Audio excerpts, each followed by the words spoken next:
morning, good afternoon, good evening, or stream. Gonna read this. Eagle Eyes on Tech. I am Eagle Falcon. Back from the depths of having a cold.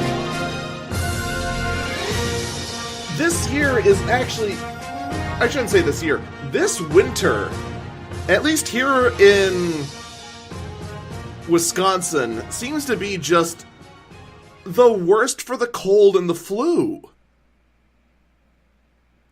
I've now gotten a cold twice, the flu once, and I almost never get sick.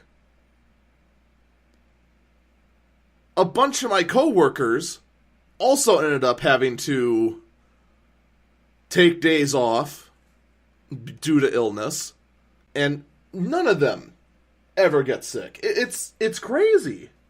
It's absolutely crazy. And this really just shows that, once again, I should hunt down someone that can be a fill-in host. But at the same time, the episode that ended up getting skipped was this one, the prediction episode. And what's the point of doing a prediction episode if it's someone else's What's the point of Eagle Eyes on Tech doing a prediction show if it's someone else's predictions? By definition, it should be my predictions. Now, I could always have, say, like an A.O. Shaw or a Boone or someone like that, or a Regret the Van, whoever it may be, fill in and talk about the tech news and give their opinion about that. That's fine. But the prediction show, it should be my predictions. So, here's how this is going to work. We're going to first talk briefly about the predictions I made last year. Now, for whatever reason, and mostly it's because we switched hosts last year. We switched from Podbean to Spreaker, and switching to Spreaker was hands down the best decision I ever made for the future of this podcast. Mainly because, it expanded our platform immensely. Viewership is up 2,000% since I switched to Spreaker. I'm not even exaggerating. It's that big. And I'm happy about it, Especially since we got approved to be on iHeartRadio. That is just the best. Because not every podcast can get on iHeart. And to be part of that elite group feels good, man. And I would have never, ever have predicted that I would have been on iHeartRadio last year. But unfortunately, because of that move, I couldn't find the exact predictions I made, but I remember some of them. Like, for starters, I predicted that there would not be a bezel-less iPhone. Well,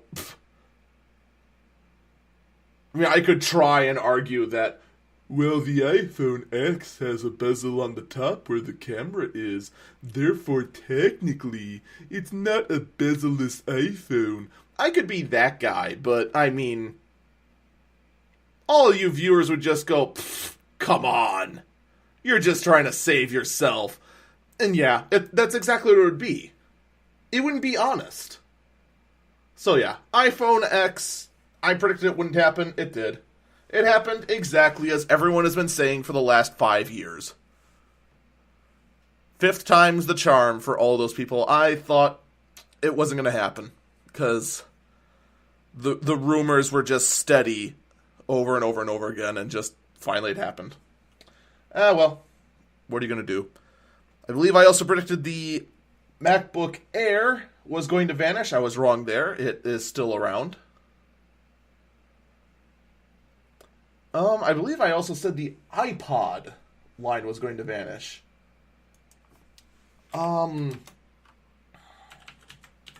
I believe the iPods are still around. Let me just quickly double check. Yeah, iPod Touch is still around, though the iPod Nano and Shuffle are gone. So, 2/3 right there. If anything, the iPod got even bigger because the HomePod was announced this year, too. which may or may not ever see the light of day ever again. So, Dell, I thought they weren't going to do much. They were just going to sit back and not do anything. Well, I was kind of wrong there because I didn't report on it, but because they kind of just silently snuck it out. They did a major redesign on all of their workstations. Their desktop workstations now all have a different face, though it looks very familiar. It's basically like a part of the front juts out, and there's a switch that takes this front off, and you can swap the hard drives there. Which I like, not gonna lie. Other than that, I was mostly correct. Though they did launch the Alienware laptop redesign this year, I believe. In addition, they did redesign the... Well, they redesigned the Aurora this year, too. So I was wrong there. HP, I thought they were going to make big moves. Nope. They didn't do squat this year on the professional front. And that's all I can recall off the top of my head. I only recall all the things I got wrong. I'm sure there were some things I got right. But either way, I'm less than 60% correct from last year, therefore failing grade F. So that's very quickly the predictions from last year. Let's talk about the future, though. The future that, as long as I don't do anything crazy, like get off Spreaker, I should be able to reclaim these predictions and be able to evaluate myself correctly. Alright? Let's go. Apple. 2018 will be the year the desktop Mac Pro and the Mac Mini vanish. The only exception being the server version of the Mac Mini. And I'm not sure if even the server version is going to survive. I mean, here's the thing. The Mac Pro is still using processors that are 8 years old. They are using some very old Xeons in there right now. The Mac Mini as well is 5 generations behind on the processors. The dawn of the iMac Pro, to me, is a sign that the only desktops that Apple wants to sell are all-in-ones.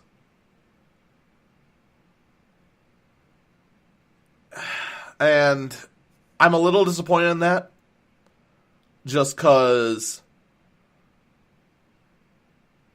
it's much harder to work on an all-in-one. It just is. You want to try and add some internal storage? Pfft, it ain't happening. It just ain't. You're only going to be able to add storage externally. Especially the way Apple does it. You got to use a heat gun, remove the glue, take off the glass, then remove the LCD, then you have the privilege of getting at the components. The fact that the iMac Pro came out is a sign that the standalone desktops are going to die. The trash can, as much as I've ripped on it, is going to vanish. And the Mac Mini will vanish with it. The only reason I think the Mac Mini server is going to stick around is because Apple's still got a ton of customers who are on macOS server. And the last thing they want to do is tick those people off because they're using those to power the iOS devices. So I think that's going to be the only exception. Maybe we'll even see a refreshed Mac Mini that is just for the servers. But time will tell. Now, last year we saw the new MacBook, which is starting to get a bit more power to it, which is now starting to show more potential as being a laptop that justifies its price. It's not there yet. Not even close. But it's starting to get there where it's close enough for Apple. And there's a big difference for that. I would never tell anyone to shell out $1,100 for a Core M, no matter how fast a Core M is. It just makes no sense. But in the Apple world, it does, because that's how the Apple world works. I know that sounds really confusing, but trust me, it makes sense in a weird sort of way. So, I do think with the dawn of Cannon Lake this year, I think it's Cannon Lake, right? Or is it Coffee Lake? Whatever the next Intel one is, I think that's going to show the death of the MacBook Air. I know I predicted this last week, but I can feel it. Its end is near. I'm kind of surprised it didn't end last year. And it just feels like too much of a no-brainer to not predict it. So, 2018, MacBook Air, dead. Gone. Alright? Let's move iPads. iPads. I think the entire iPad line is going to get a major design refresh. There might be some of the older ones to come back with the button still, but I think that there's going to be versions of all of them bezel-less, no home button. But I think only the iPad Pro will get OLED screens and RealSense cameras during this refresh. I mean, it's obvious. The iPhone X is a sign that this is the direction that Apple's going to move in. Remove even more buttons than even Steve Jobs wanted. Be completely button-free except for the power button and the volume rocker. That's it. The RealSense camera, we're going to see that on more and more devices. I don't think we're going to see it on the laptops yet. I think we're looking at another year or two before the iMacs and the MacBook Pros get the RealSense cameras. But I think the iPads are going to see it.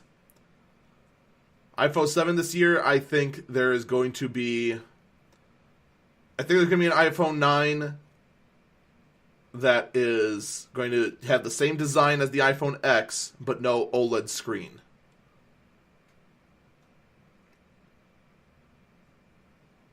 Alright? I'm just going to call it now. I also think there's going to be an iPhone XS, but it's going to be a very minor performance increase. You know, pretty much what you'd expect. It's almost predictable in that regard. Alright, that's going to be it for the Apple predictions. Let's move on to Dell. Dell, I think, is going to be a complete overhaul of the entire consumer line. The Inspirons, the XPSs. We did just see an XPS refresh, but it was only on a select number of them. I think the Inspirons, all of it, is going to get a complete overhaul for the new processors. Alienware as well, I think there's going to be some major changes done to their laptops. I know they just did recently a redesign, but with Razer and everyone else breathing down their necks and kind of turning Alienware, a brand that used to be about the cream of the crop, the best of the best, into mediocrity. I mean, it really is. Alienware is just, right now, overpriced averageness. And I think the bumps that Alienware did last year were showing signs that They want to move more into the direction of accomplishing something. That they want to retake the crown of being top dog in the gaming world.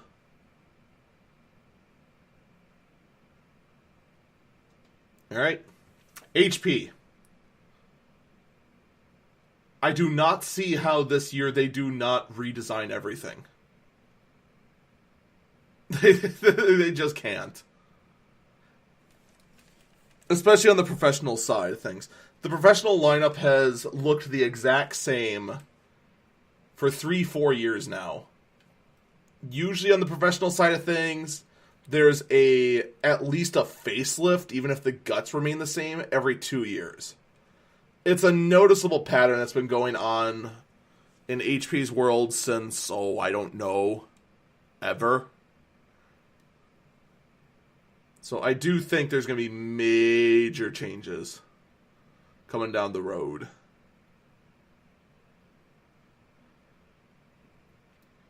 Now, as far as Samsung, LG, all the other phone makers, I have no opinions. I really don't. I mean, here's something you can take to the bank. There's going to be an S9. There's going to be a Samsung Galaxy S9. There's also going to be a Samsung Note 9. It probably won't explode. And it will probably be a really good phone. What features are they going to include in it? I don't know. Probably not much. I mean, beyond that, I don't know. I just don't see any big moves being made by Samsung at all. If anything, it's going to be very minor stuff that's going to be hyped up to be a big deal. Especially since Samsung tried to push out that they have a bezel-less phone when they don't. There's a bezel on the bottom and the top. Which was actually kind of funny, seeing all the tech media outlets look at that and go, oh my god, they beat Apple to the bezel-less phone. Except for the part where there's a bezel on the bottom and the top. Yeah, but it's smaller than Apple's bezel on the bottom and top. And? It's still a bezel on the bottom and top. Shut up. It really was just kind of hilarious how much everyone was being impressed by it, and there wasn't really much to be impressed by. But I am going to make trucking predictions with the tech that's going to happen there. Alright? I believe there's going to be more hype 2018 about self-driving trucks, but there is nothing that's going to be earth-shattering about it. Other than maybe we're going to get a step closer. Maybe there's going to be some more word about the Freightliner Inspiration. Maybe Volvo will put out their equivalent to the Freightliner Inspiration to be betaed out in the middle of nowhere.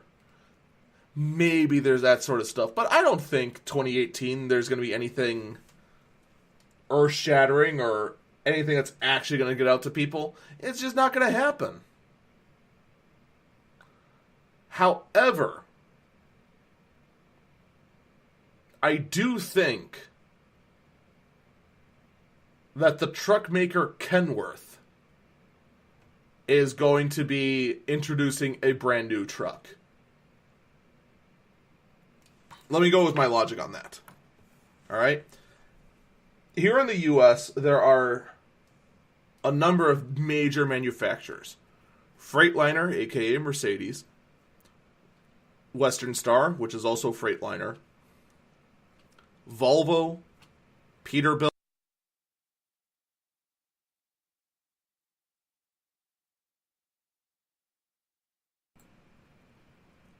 Test. Okay, there we go. I don't know what happened there. All of a sudden, the mic muted. I don't know if I accidentally hit a key combination against my... What happened? That was weird. Anyway, major truck manufacturers. That's what I was saying. I mean, you have Freightliner, you have Volvo, you have International, aka International Navistar, Kenworth, and Peterbilt. There's also the minor brands, Mack. Mack, Western Star, those guys. But they're sub brands of the major brands. All right. Volvo, Freightliner, and International have all released redesigned trucks for their main fleet. International released the LT, which also had its DNA leaked over to its super fancy truck, the Lone Star. Freightliner released the new Cascadia, which is completely redesigned on the inside and on the outside. Volvo just released the new VNL line, which is radically different. Kenworth and Peterbilt both, who are both owned by PACCAR, haven't shown evidence of anything recently, other than PACCAR announced they have now their own internally designed transmission. So here's what I think is going to happen. Between the two, Peterbilt and Kenworth both are kind of the brands most notorious for being like old school. Peterbilt more so than Kenworth. So I think this year, late this year, there's going to be a new Kenworth truck. It's not going to be a new package on the T680 like what they did recently. It's going to be a brand new truck, a completely different model. And its key feature is going to be driver comfort, safety technology, and most importantly, the big thing is going to be the marriage between PACCAR's own in-house engine and their in-house transmission. Their automatic transmission. That's going to be the big thing. It's going to be a hard push to say no more stick. No more manual transmission. And that's going to tick off a lot of truckers out there. Which is why I don't think that sort of thing's going to be seen on like the Kenworth W900, the big, long-nosed, old-style truck. And I don't think it's going to be seen on Peterbilt either, because Peterbilt's more focused on the old trucker vets. So, that's my logic there. So there we go. That's all my predictions for 2018 locked in. See, I told you. I told you it was going to be a short episode. There wasn't going to be much here, but I look forward in 12 months to see just how close I was to being right. And, feel free to send your own predictions, and we'll look at them next year. Email me those at eaglefalcontech@gmail.com. Remember, it has to be tech-related predictions. I'll include the trucking ones just because a lot of advanced tech going into those trucks. Take care. See you soon. Bye-bye.